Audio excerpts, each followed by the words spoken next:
Meus amados, nós vamos então abrir a palavra de Deus para o nosso ensino e edificação nesta noite.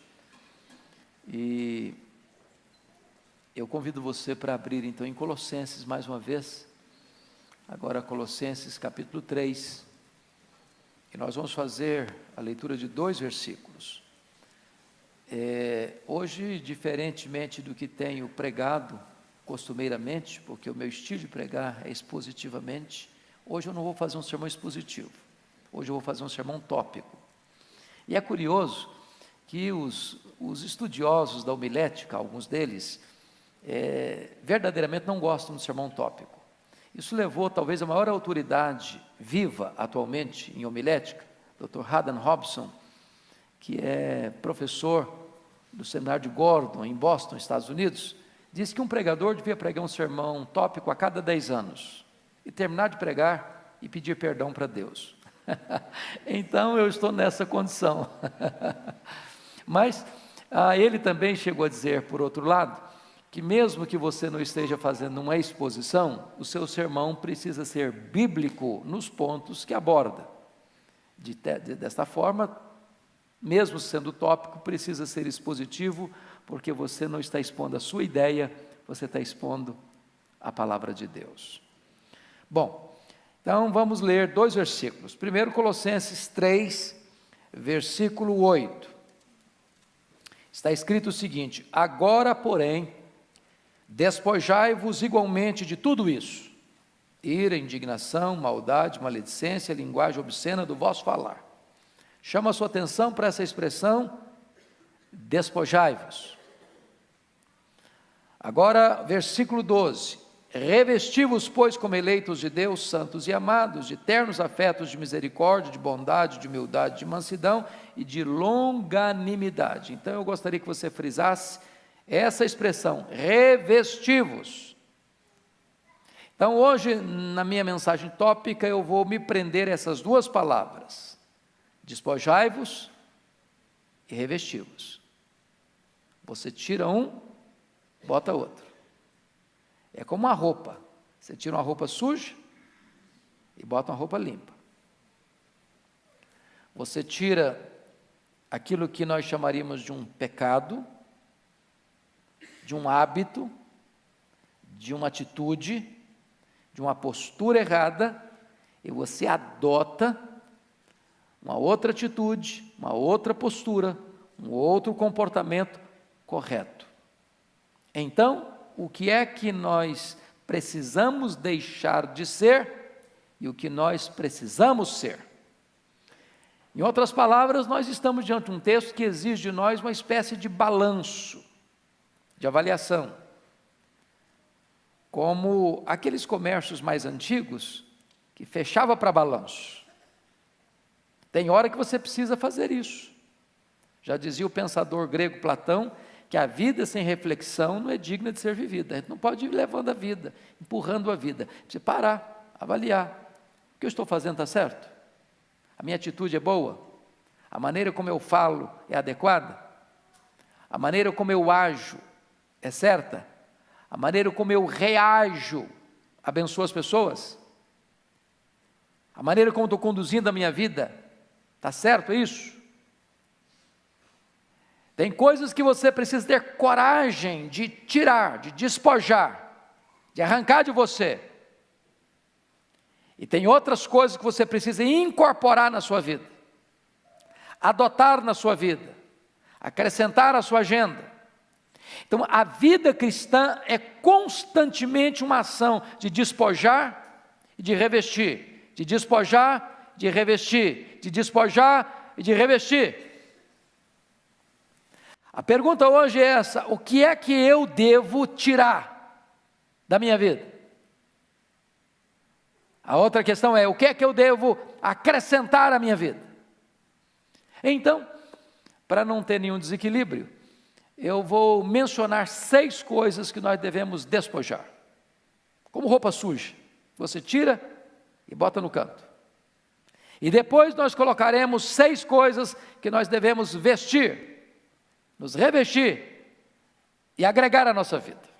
Então, primeiro ponto, o que precisamos deixar de ser. Primeira coisa que eu sugiro a você, à luz do texto, à luz da palavra de Deus, você precisa deixar de ser uma pessoa intolerante. Você conhece gente intolerante? Já viu alguma? Já se olhou no espelho?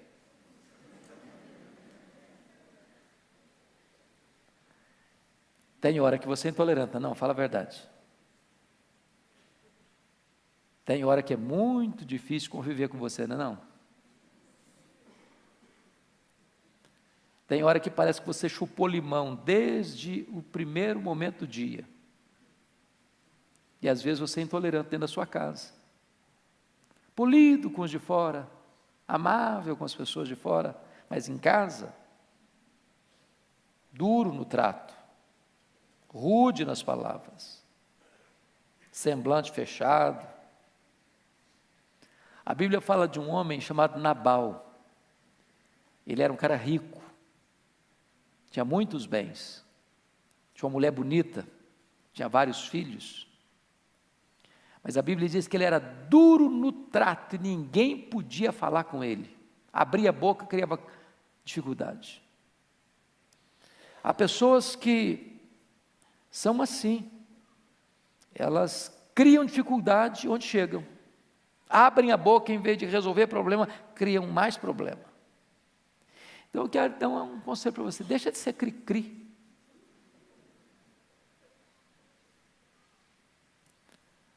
O maior gesto que você pode ter para ser maduro é ser parecido com Jesus.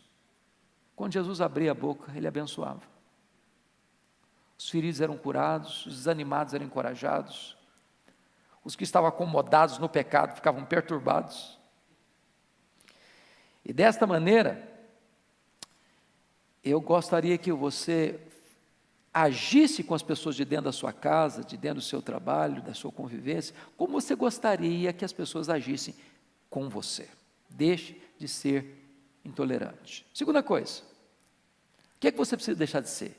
Você precisa deixar de ser uma pessoa pessimista. Você conhece gente pessimista? Que olha para a vida com lentes escuras? Que vê tudo nublado? Se você encontrar com ela 10 vezes no dia, depois que falar bom dia, fala, está doendo. Estou se sentindo mal. Você precisa dizer o que aconteceu comigo. Só coisa ruim. Só lamenta. Só murmura. Só reclama. Só tem palavra negativa. E essas pessoas depois ficam mais amargas, sabe por quê? Porque todo mundo foge delas. Elas espantam as pessoas. Porque você tem que tomar um sorrisal antes de começar a conversar, porque sabe que vai ter problema. Então é muito importante você parar e pensar o seguinte: você precisa parar de olhar para a vida com óculos escuros, de enxergar tudo nublado, cinzento, e de começar a fazer prognóstico negativo para a sua vida, para a sua família, para a sua igreja, para a sua nação. Tem gente que é sempre assim: olha, está muito ruim, mas vai piorar. Está difícil, mas vai ficar muito pior. A eleição hoje está muito complicada, mas depois que tiver eleição vai piorar muito mais ainda. Olha, a denominação religiosa, minha igreja está difícil, mas vai ficar muito pior. A denominação vai piorar mais ainda. Tem gente que só pensa assim, para trás, dando marcha ré, jogando contra o patrimônio. Sempre numa linguagem pessimista. Pensa comigo naqueles 10 espias de Israel. Eles vão lá, olha a terra é boa, trazem fruto da terra, é boa mesmo. Mas dos 12, 10 disseram assim: é boa mesmo, não é para nós não, não é para o nosso bico não. Tem gigante. Aliás, quando nós nos comparamos com eles, nós estamos em desvantagem, e eles são gigantes, nós somos gafanhotos. Eles vão nos engolir vivos, eles vão nos triturar. E aí começaram a amaldiçoar a terra. Porque quando uma pessoa tem um olhar pessimista, ele não vê nada de bom. O que é bom fica ruim. Ele se apequena, ele se diminui. Deixa eu ilustrar isso para vocês perceberem. Quando você escuta uma pessoa pessimista, você fica desanimado com tudo. Você conhece gente pessimista? Você conversa com ela meia hora e você sai desanimado? Não vai dar certo. Você não vai passar no vestibular, você não vai passar no Enem, você não vai passar no que é concurso. Aliás, a empresa vai te despedir porque está em recessão. O Brasil não vai para frente mesmo, então eu vou sair daqui. Minha família está complicada, vai complicar muito mais ainda. A crise é grande, mas vai ficar pior. Deixa eu ilustrar para você isso, de uma maneira muito simples. Havia um homem que tinha um filho único, e ele queria estudar esse filho. Ele morava na região rural, e ele mandou o menino para a cidade para estudar. E ele sabia fazer uma coisa com excelência, ele fazia o melhor lanche da região. Então, ele montou uma barraca na beira da estrada, fazia lanche, as pessoas chegavam, comiam o lanche, embora, e você sabe que a melhor propaganda é o serviço bem feito. As pessoas começaram a vir, ele começou a ampliar. Daqui a pouquinho ele resolveu investir, montou a mini mercearia. Daqui a pouquinho começou a melhorar, a crescer um pouco mais. E ele estava muito animado. Um dia mandou uma cartinha para o filho dele. Falou: filho, eu estou tão animado, estou fazendo novos investimentos, a minha vida está indo para frente, estou tão feliz, etc e tal. Aí o menino mandou uma cartinha para ele: papai, o senhor não escuta rádio não? O senhor não vê televisão não? O senhor não está sabendo que a economia está abalada, que o país está em recessão, que é arriscado investir, que isso é muito perigoso? Aí o pai pensou: meu filho estuda na cidade, deve ser gente sabida, deve ser perigoso então, eu vou parar de investir. Parou de investir. Sabe o que aconteceu? Os clientes não chegaram mais. Aí o trabalho dele foi diminuindo. Aí a mercearia fechou. Aí ele mandou uma cartinha para o filho: filho, você tinha razão, a crise é muito grande mesmo. Quando você escuta os pessimistas, tudo fica muito complicado mesmo. Deixa de ser pessimista. Terceiro, você precisa deixar de ser uma pessoa rancorosa. Conhece gente rancorosa? Gente que guarda mágoa? Gente que congela sentimentos hostis no coração? Gente que é capaz de ficar em silêncio, parece que está tudo bem, mas é igual um vulcão que está cuspindo fogo lá por dentro. Gente que faz registros de memórias amargas, de reminiscências cheias de dor, que guarda na manga uma oportunidade: você me paga, a sua hora vai chegar. Pessoas rancorosas são pessoas que não têm disposição nenhuma de perdoar. E eu vou dizer uma coisa para você: quando você tem raiz de amargura no seu coração, duas coisas vão acontecer segundo Hebreus 12:15. Primeiro, você vai ficar perturbado. Uma pessoa amargurada, irmãos, não tem saúde emocional. Uma pessoa amargurada não tem saúde espiritual. Uma pessoa que tem mágoa no coração, ela não consegue orar. Ela pode orar, mas não tem vitória na oração. A Bíblia diz isso. Se você, ao orar, você lembrar que você tem alguma coisa contra alguém, você tem que perdoar primeiro para depois orar. Nem ofertar você consegue, porque Deus não aceita a oferta. Quando você não perdoa, você adoece. Porque a mágoa, ela é muito curiosa. Você pensa que você está machucando a outra pessoa, você está machucando a você mesmo. Você está laborando contra você mesmo. Você está destruindo a você mesmo. Você está bebendo um copo de veneno pensando que o outro é quem vai morrer. Então, uma pessoa rancorosa, ela não vive uma vida plena, uma vida abundante. E a segunda coisa, para quem fica amargurado, é que ela contamina as pessoas. Ela azeda o ambiente. Ela fermenta a convivência dela. Eu não sei se você tem alguma pendência de relacionamento. Dentro de casa, no trabalho, na escola, com parentes, com vizinhos. Porque nós não vivemos blindados, não é verdade? Nós decepcionamos as pessoas nos decepcionam. E a única maneira de você viver uma vida cristã saudável, uma vida familiar saudável, uma convivência saudável, é você zerando a conta, é você perdoando, é você colocando aquilo que foi feito contra você, impensadamente ou planejadamente, seja um delito culposo ou seja um delito doloso, É perdoando. O perdão liberta, o perdão cura, o perdão asepsia na sua alma, é uma faxina na sua mente, é uma alforria no seu coração. Quando você perdoa, Deus limpa o seu coração e a sua vida fica leve. Então deixe de ser uma pessoa rancorosa. Quarto lugar, o que é que eu preciso deixar de ser? Eu preciso deixar de ser uma pessoa hipersensível. Você conhece gente hipersensível? Assim, bem melindroso mesmo, igual cristal. Gente que você precisa pisar em ovos para conversar. Você precisa medir com muita precisão suas palavras, porque a pessoa se melindra por qualquer coisa. Deixa eu dizer uma coisa para você, hipersensibilidade tem outro nome, chama-se orgulho. Orgulho. Tem crente hipersensível. Tem crente que qualquer coisinha diz, eu vou sair da igreja. Também não ponho os pés mais lá. Também não faço mais nada na igreja, porque eu fui fazer alguma coisa e me criticaram. E quem disse para você que ao fazer as coisas boas você não vai ser criticado? E quem disse para você que por estar fazendo as coisas certas você não vai ter oposição? E quem disse para você, pelo fato de você estar vivendo uma vida de santidade, você não vai enfrentar resistência? Deixa de ser hipersensível. Quer um exemplo? Vocês se lembram por que é que o rei Saul se desequilibrou emocionalmente? O que levou Saul à loucura? Uma música. Tem música que ajuda, tem música que enlouquece. Tem muita música que enlouquece, não é verdade, gente? Tem hora que eu fico pensando, tem dia que eu escuto uns negócios assim, eu falei, mas não é possível que isso aí é música, porque é uma loucura.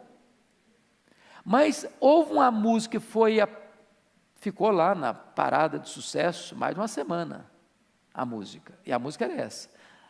Saul matou os seus milhares, Davi matou os seus 10 milhares. Essa música adoeceu o coração do Saul. Por quê? Despertou nele uma hipersensibilidade.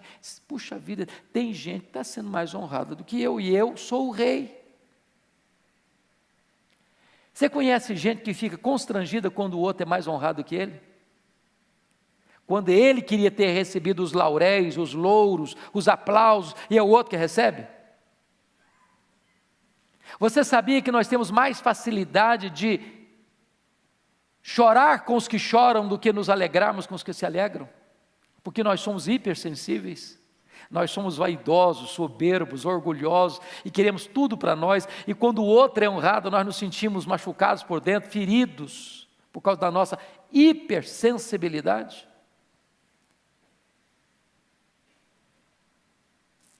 Talvez você possa parar de pensar, ninguém lembra de mim, ninguém gosta de mim, ninguém se importa comigo, e começar a pensar no valor que Deus dá para você. Para mim não tem nada melhor para curar esse negócio aí de autoestima achatada do que você saber que Deus amou você. Deus escolheu você. Deus enviou o seu Filho para morrer no seu lugar. O Espírito Santo vem habitar dentro de você. Você faz parte da família de Deus, você é herdeiro de Deus. Seu nome está escrito no livro da vida. Você tem uma herança imaculada, imarcessível, gloriosa no céu. Quando você entende quem é você para Deus, acabou a hipersensibilidade. Na igreja não tem concorrência, na família não tem concorrência, nós não estamos concorrendo uns com os outros, nós somos parceiros. Se um membro é honrado, diz a Bíblia, todos se alegram com ele. Se um membro sofre, todos choram com ele. Portanto, nós não estamos aqui medindo na feira da vaidade quem de nós recebe mais aplausos. Nós estamos aqui servindo a Deus e uns aos outros. Isso traz cura para a nossa alma. Quinto lugar, o que você precisa tirar? Deixar de ser. Você precisa deixar de ser uma pessoa incrédula. Sabe o que é a pessoa incrédula? é aquela pessoa que aposta no fracasso. Ela tem certeza que vai dar errado mesmo. Ela não acredita que o que Deus falou vai acontecer, que o que Deus prometeu, Ele vai cumprir. É aquela pessoa que já parte do pressuposto que não vai dar mesmo. É por isso que a ordem mais repetida em toda a Bíblia é esta: não temas, não temas, não temas, não tenha medo. O que Deus falou, Ele vai cumprir. O que Deus prometeu, Ele vai fazer. Então você não pode duvidar no seu coração, você não pode ter um coração incrédulo, você precisa ter um coração crente, confiante. Eu não estou falando, obviamente, meus irmãos, daquele negócio de autoajuda, que eu cruzo as pernas, e eu digo para mim mesmo, entra para dentro da caverna da minha alma, e não, vai dar certo, vai dar certo, vai dar certo. Não estou falando disso não. Eu estou falando de você crer que Deus é verdadeiro, que Deus é confiável, que Deus é fiel, que a sua palavra não cai por terra, que a sua promessa vai se cumprir, e você precisa acreditar que o que Deus fala na sua palavra, Ele é poderoso para cumprir. É por isso que a Bíblia diz que sem fé é impossível agradar a Deus. O que é que você precisa começar a crer de novo? Não acredita mais, tem que não acredita mais, na vida, no casamento, na família, na igreja, nas promessas. É preciso reavivar a fé. Para reavivar a fé, você precisa da palavra de Deus.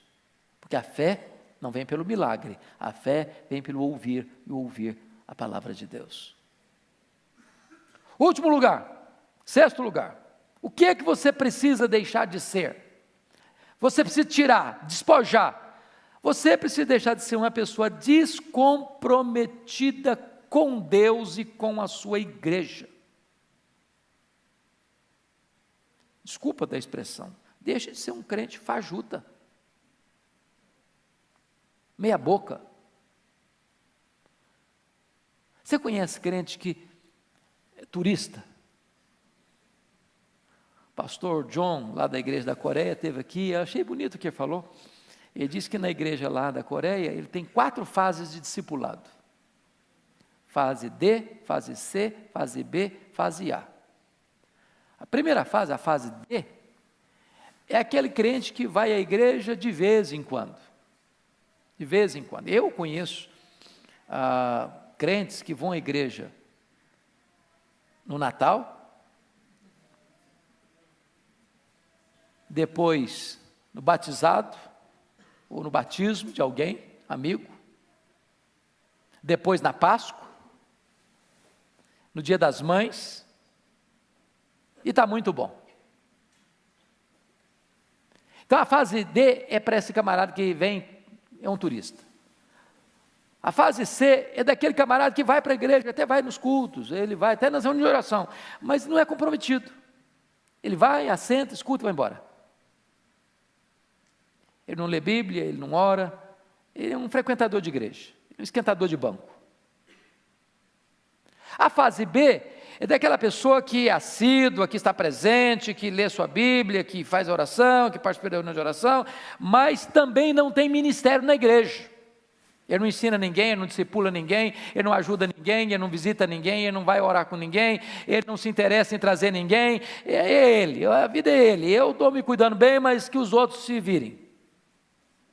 A fase A é aquela pessoa que está presente e que se prepara, e que instrui, e que aconselha, e que visita, e que ora, e que socorre, e que abençoa, e que contribui. É aquela pessoa engajada e envolvida. É preciso que você se comprometa. Quer ver outra coisa? Precisa deixar de ser um crente fiscal da vida alheia. Conhece crente assim? Ele não cuida dele, mas cuida dos outros. O fiscal da vida alheia é aquele camarada que ele não tem coragem de enfrentar ele mesmo, aí transfere os seus erros para o outro e confronta no outro o que ele não sabe enfrentar nele mesmo, ou que não quer enfrentar nele mesmo. Ele é capaz de ver um cisco no seu olho, não ver uma trave que está no dele. Ele se incomoda com pequenas coisas na sua vida, mas ele não enxerga os grandes problemas da sua própria vida. Outra coisa, é preciso deixar de ser um crente analfabeto da Bíblia. Sabe o que é um crente analfabeto da Bíblia? Eu não estou falando do neófito não, gente. O neófito tem todo o direito, tem não? O neófito é aquela pessoa que nasceu agora, crente começou agora. Mas tem crente de 20 anos da igreja, fala, meus irmãos, vamos abrir, igual brincando de ontem, vamos abrir em Ruth. Aí o cara começa a ler lá, quase perto de Apocalipse. Ruth, cadê Ruth? Cadê? Eu acho que não tem Ruth na minha Bíblia, não. Mas não é possível, você tem 20 anos de igreja. Está no beabá ainda. Não saiu do ABC. Ele pode escutar a maior heresia do mundo, ele bate pau. Ele não consegue saber que uma coisa é outra, distinguir uma coisa de outra. Ele come na mão dos outros. Ele não é bereano. Ele não sabe ouvir e filtrar o que ouviu à luz da Bíblia. É preciso deixar de ser um crente analfabeto da Bíblia. Mais ainda, é preciso deixar de ser um crente carnal. Sabe o que é crente carnal? Eu não estou defendendo a tese que tem crente carnal não, viu gente? Que tem uma teologia errada, furada, que foi ensinado na década de 80, 90, que ensinava a seguinte coisa: existem 3 tipos de pessoas: o homem natural, o crente carnal e o crente espiritual. Então o homem natural é o homem que não é salvo, certo? Não é regenerado. Aí o crente carnal é aquele crente que ele aceitou a Cristo apenas como seu Salvador, mas não o recebeu ainda como seu Senhor. Quem está na cadeirinha do trono da vida dele não é Jesus, é o eu. Quem manda é o eu, não Jesus. Mas está salvo, vai para o céu. Isso não tem na Bíblia não. Não tem na Bíblia não. Ou Jesus é o Senhor da sua vida, ou Ele não é o seu Salvador.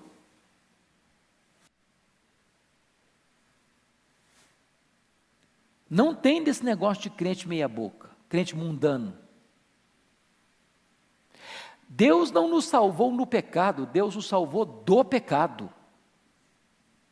Então a única prova que você tem que você é um salvo é se você é santo.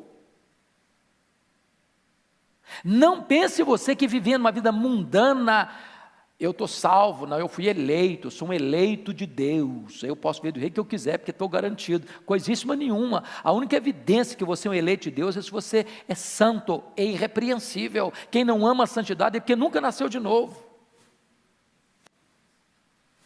Então você precisa deixar de ser um crente carnal. Agora vamos olhar o outro lado, versículo 12. Revestivos, você tirou, despojou, tirou a roupa suja, agora é hora de você começar a vestir coisa nova, coisa limpa. Então o que você precisa ser? Em primeiro lugar, você precisa ser um crente cheio do Espírito Santo. Um crente cheio do Espírito Santo. E eu vou fazer uma pergunta para você, não precisa levantar a mão. Você é um crente cheio do Espírito Santo? Um dia um diácono chegou para o Dr. Billy Graham, diz assim: Dr. Billy Graham, tem um membro da nossa igreja, um diácono da igreja, que devia ser disciplinado. Mas por que, meu irmão, que eu devia ser disciplinado? Devia ser disciplinado porque está bebendo, está enchendo a cara, está chegando em casa bêbado. Aí o Dr. Billy Graham disse: é verdade, mas deixa eu fazer uma perguntinha, você está cheio do Espírito Santo? Ah, pastor, quer dizer, cheio do Espírito Santo? Então não. Bom, meu irmão, então deixa eu dizer uma coisa para você. Sabe o que a Bíblia diz? E não vos embriagueis com o vinho no qual há dissolução, mas enchei-vos do Espírito. Tem 2 ordens aí, uma negativa, outra positiva. Da mesma maneira que é um pecado você ser uma pessoa embriagada, cheio de vinho, também é pecado você não ser cheio do Espírito Santo. Porque ser cheio do Espírito Santo não é uma opção, é um mandamento.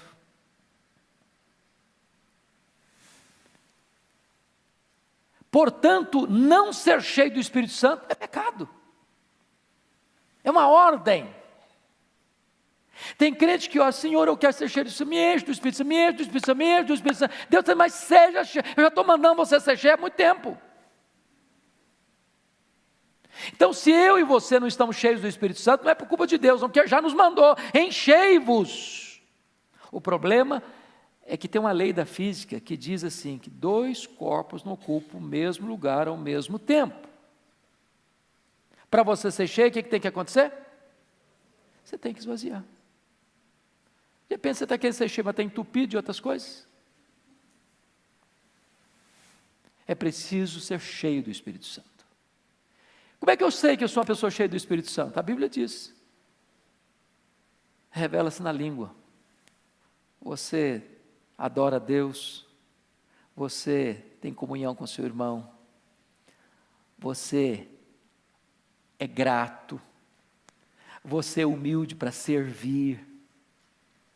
Você trata bem, se é casado, seu marido, sua mulher, seus filhos, seus pais, seu patrão, seus empregados.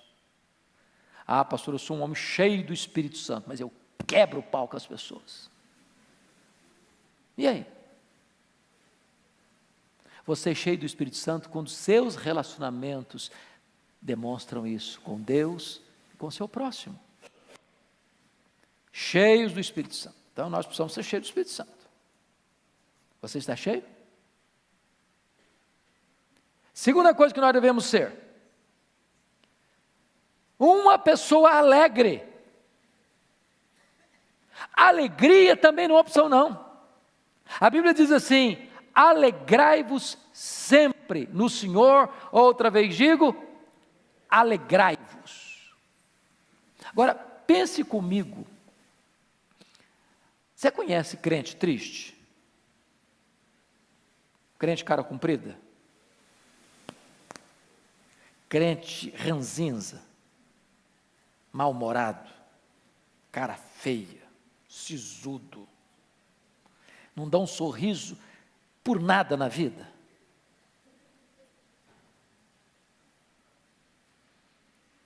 Meus irmãos, a alegria do Senhor é a nossa força, diz a Bíblia. A alegria é marca do crente. Jesus é a nossa alegria, diz o apóstolo. O fruto do Espírito é a alegria. O reino de Deus é a alegria. A ordem de Deus é alegrai-vos. A alegria é uma bênção. Você está num ambiente de alegria, é uma grande bênção.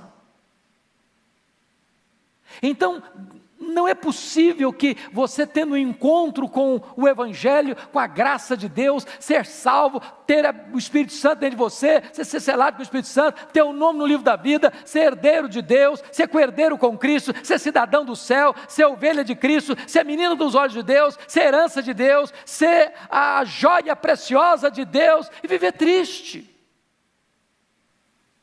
É preciso ser alegre. Alegria não é ausência de coisas ruins, nem presença de coisas boas. A alegria nossa é uma pessoa, a nossa alegria é Jesus. Se você tem Jesus, você é uma pessoa feliz, alegre. Agora preste atenção,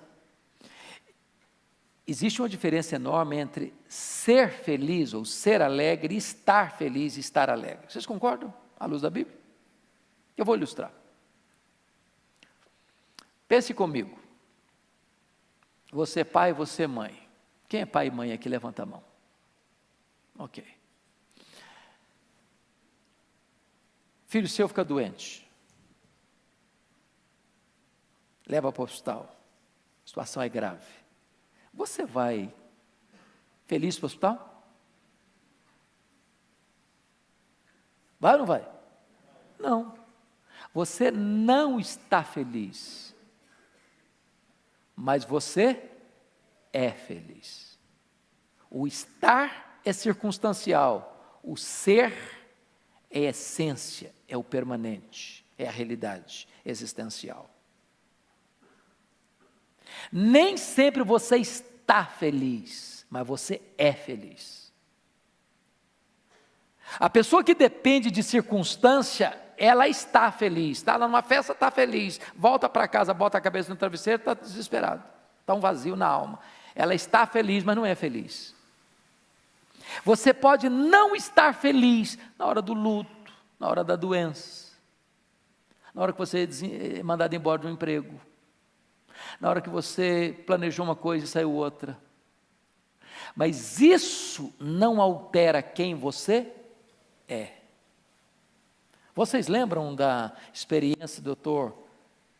Spafford, aquele advogado presbiteriano de Chicago, convertido pelo ministério de Dwight Lyman Moody, quando ele sofre um revés financeiro e aquele terrível incêndio que destruiu boa parte da cidade de Chicago na época, ele foi profundamente abalado financeiramente. Depois desse incêndio, ele tinha 5 filhos, um menino e 4 meninas. O menino morre, a dor aumenta, ele planeja uma viagem para a Europa com a família para aliviar o coração, e na véspera da viagem não consegue embarcar, embarca a esposa e as 4 filhas com a promessa de, na semana seguinte, encontrar-se com elas na Europa, e quando a esposa e as filhas embarcam, o navio naufraga, e as 4 filhas morrem. E a esposa manda um telegrama para ele assim: salva, porém só. E ele toma um navio, pede ao comandante para mostrar para ele o local do acidente, e quando o navio estava sendo surrado pelas ondas, o Deus que inspira canções de louvor nas noites escuras,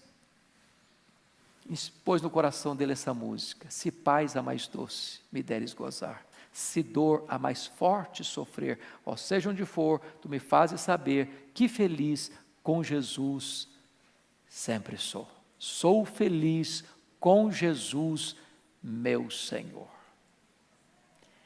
Quando você tem Jesus, você é feliz. Então seja uma pessoa alegre. Terceiro, o que você precisa ser? Você precisa ser uma pessoa amorosa. Amorosa.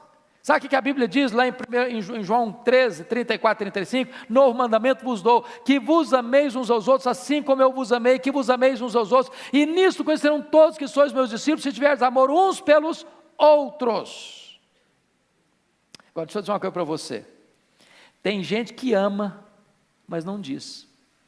Conhece gente assim, que não sabe falar? Talvez você aqui, criado lá no interior, ou lá na roça, ou numa cultura mais assim, prezada um pouquinho, os pais amavam os filhos, mas muitos pais não sabiam dar um abraço nos filhos. Não sabiam o que é dar um beijo no filho. O filho cresceu da infância à fase adulta, nunca escutou do pai: meu filho, eu te amo. Nunca. Embora saiba, ou sempre soube que o pai amava.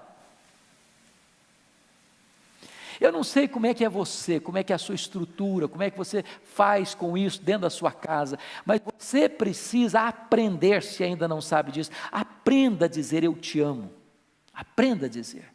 Nós precisamos ouvir isso. Segundo, você precisa demonstrar amor, em gestos pequenos, em gestos grandes. Quer ver um exemplo? Eu nunca esqueci de um conselho de um presbítero amigo meu, que o Eduardo Brito aqui conheceu tão bem, presbítero Dário Neves de Moura. Ele disse uma coisa para mim. Diz: pastor Hernandes, pai tem que ajudar filho quando o filho precisa. Eu nunca esqueci aquela frase dele. Porque tem pai que, embora possa ajudar filho, tem condição financeira boa para ajudar filho, o filho passando uma magrela e ele não estende a mão. Aí depois que morre, deixa tudo para os filhos. Tudo. Mas deixar tudo para o filho depois que morre é lei. A lei manda. Tem hora que você precisa demonstrar que você ama com atitudes. Nós vamos ser considerados discípulos de Cristo, não é pela doutrina que defendemos, embora isso faz parte. Não é pela placa da igreja que nós frequentamos, isso faz parte. Mas você é conhecido como discípulo quando você ama. Mas que tipo de amor? Como Cristo me amou. Se Cristo me amou e deu sua vida por mim, a prova que eu amo é se eu amo meu irmão e dou minha vida por ele. Nós precisamos amar. Uma igreja que ama é uma igreja que é revolucionada. Eu conheço um colega de Belo Horizonte, que ele teve uma experiência muito bonita com Deus, e a coisa que Deus mais pôs no coração dele foi essa: você precisa amar. E a igreja que você é pastor precisa ser conhecida na cidade como uma igreja que ama. E esse pastor um dia me disse o seguinte, que ele voltou desse encontro, onde ele teve essa experiência linda com Deus, e já nos primeiros meses, ele começava a pregar, e as pessoas começavam a chorar nos bancos, e ele sentia que alguma coisa diferente estava acontecendo. Ele começou a perceber que a postura dele tinha mudado automaticamente, uma coisa assim linda, que Deus foi tratando, Deus foi transbordando o coração dele, os gestos deles mudaram. Um dia ele estava fazendo barba, e preparando para ir para a igreja, a menininha dele de 5 anos se aproxima lá e ficou olhando para ele, fazendo a barba, disse: papai, sim filha, o senhor está tão legal. Dizia que aquilo derreteu o coração dele, porque ele percebeu que a menina de 5 anos tinha notado, sem que ele falasse nada, que a postura dele tinha mudado dentro de casa e na igreja. A pessoa que entrar por aquela porta, ela precisa sentir algo tão sublime na pessoa que chega, que dá um abraço, que aperta a mão, que dá um sorriso. Ela precisa sentir que ela é bem-vinda, que ela é amada, que ela é querida, que ela é preciosa. Eu fui a Quacisabanto, onde aconteceu um grande avivamento na África do Sul. A coisa que mais me marcou lá foi amor. As pessoas olhavam para você quase que querendo adivinhar o que você precisa, que eu quero servir você, eu quero atender você, eu quero atender a sua necessidade, eu amo você, você é importante, que bom que você está aqui, a sua vida, a sua presença aqui é uma bênção para nós. E quando uma pessoa chega na igreja e vê um ambiente desse, quando a pessoa chega numa casa, numa família e vê um ambiente desse, isso traz cura para a alma, isso traz restauração para a vida. Nós precisamos aprender a amar. Quarto lugar, o que eu e você precisamos ser? Uma pessoa generosa. Oh, meus irmãos, que bênção que é ser uma pessoa generosa. Sabe o que a Bíblia diz? A alma generosa prosperará.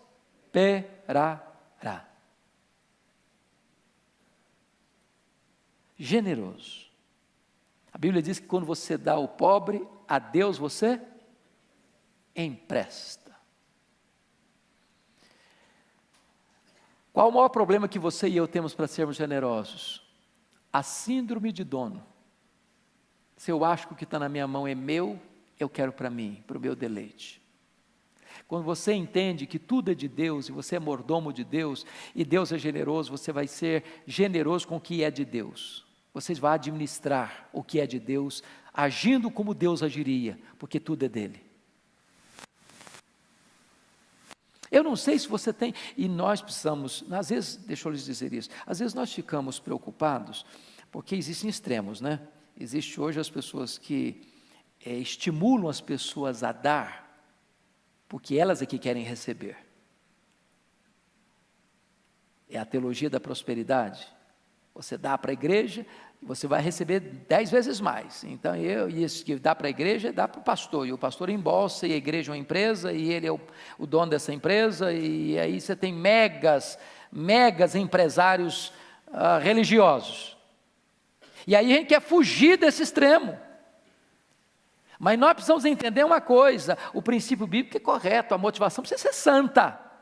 Mas quando você semeia, você colhe.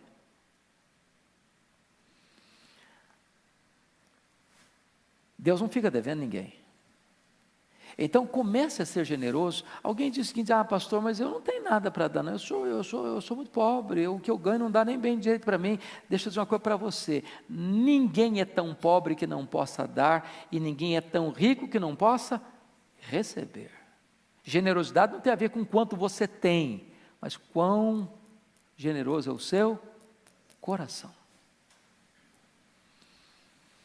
Deus me fez experimentar isso de uma maneira muito linda nos Estados Unidos.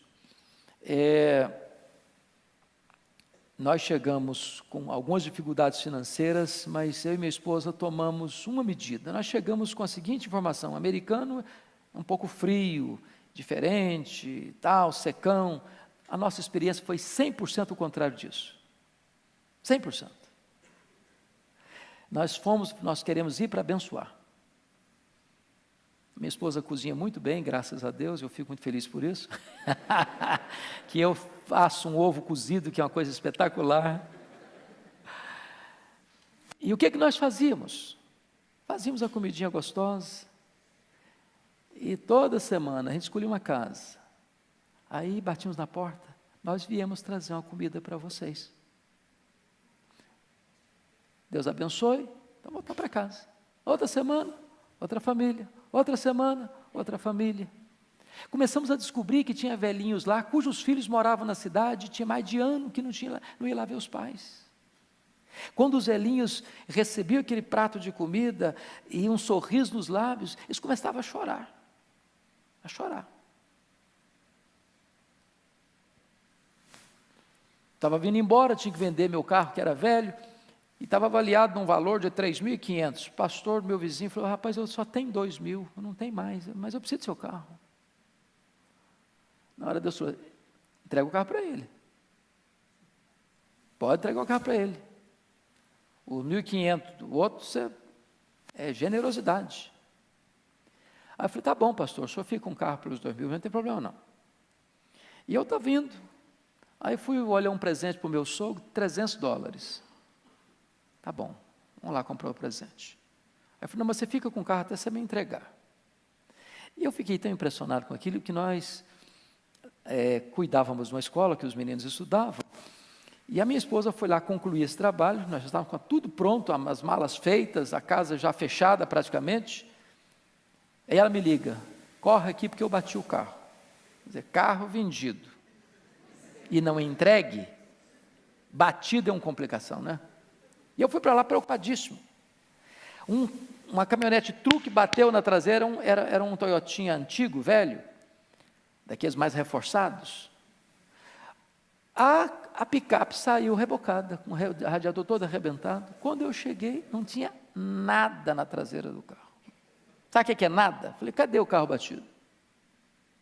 Mas o guarda estava lá, olhando e tal. Voltamos para casa sem nada, não precisou nem falar com o dono do carro que estava batido, não tinha nada mesmo. Meia hora depois chega o carro da polícia, o guarda de trânsito, uma cidadezinha pequena. Cadê o carro? Era outro guarda. Esse aqui. Cadê a batida? Eu falei: está aí, não tem batida não. Pode ficar tranquilo, não precisa fazer documento, não tem nada. Não, mas ele está no computadorzinho de pá. Daqui a pouquinho, ele abre a maleta dele, faz um cheque de $300, isso aqui é do senhor. Eu falei: como assim, meu? Não, eu tenho por obrigação dar um cheque para o senhor de $300, do seguro. Mas o carro não tem problema, mas é minha obrigação entregar o cheque para o senhor, $300. Tá bom, garantido o presente do sogro. Quando você é generoso, Deus não deixa você sem um sinal de que Ele se agrada da generosidade. Faça experiência com Deus. Você conhece gente que está precisando de ajuda. Quem sabe você possa dar uma oferta. E eu não estou falando de dar uma oferta para receber em troca 10 vezes mais, não. Isso é barganha, isso é negócio. Estou falando de você ter um coração generoso, que quem recompensa é Deus. Muito bem, agora vamos, penúltimo lugar, uma pessoa pontual nos seus compromissos.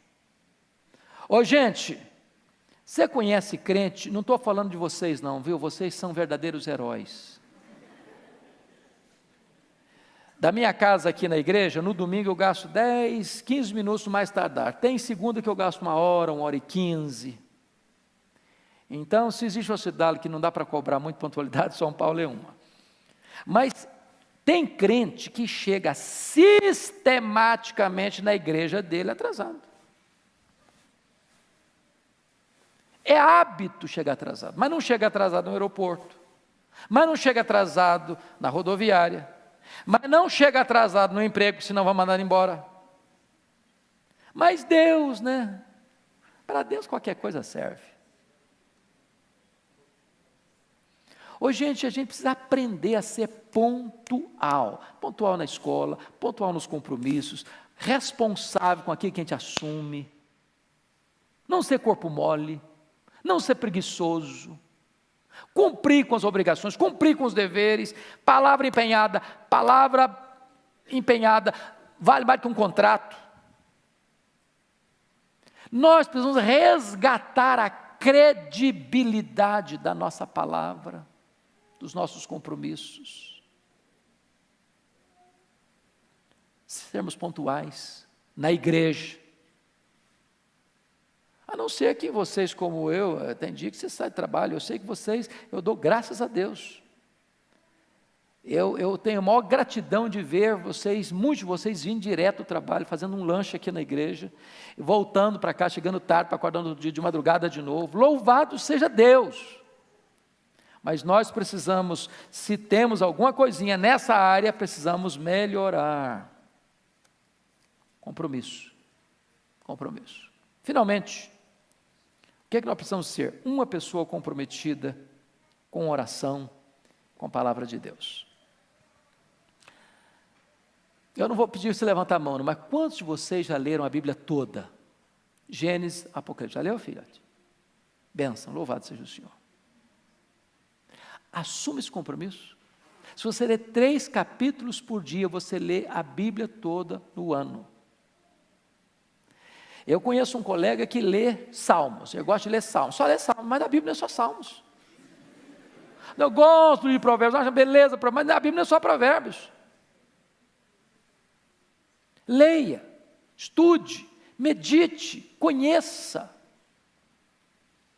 Porque nós estamos num mercado religioso com muitas ideias, com muitas teologias, com muitos ismos, com muitas tendências, com muitas vozes estranhas, com muitas trombetas soando com sonido incerto. Se você não conhecer Bíblia, você vai engolir veneno pensando que está comendo pão.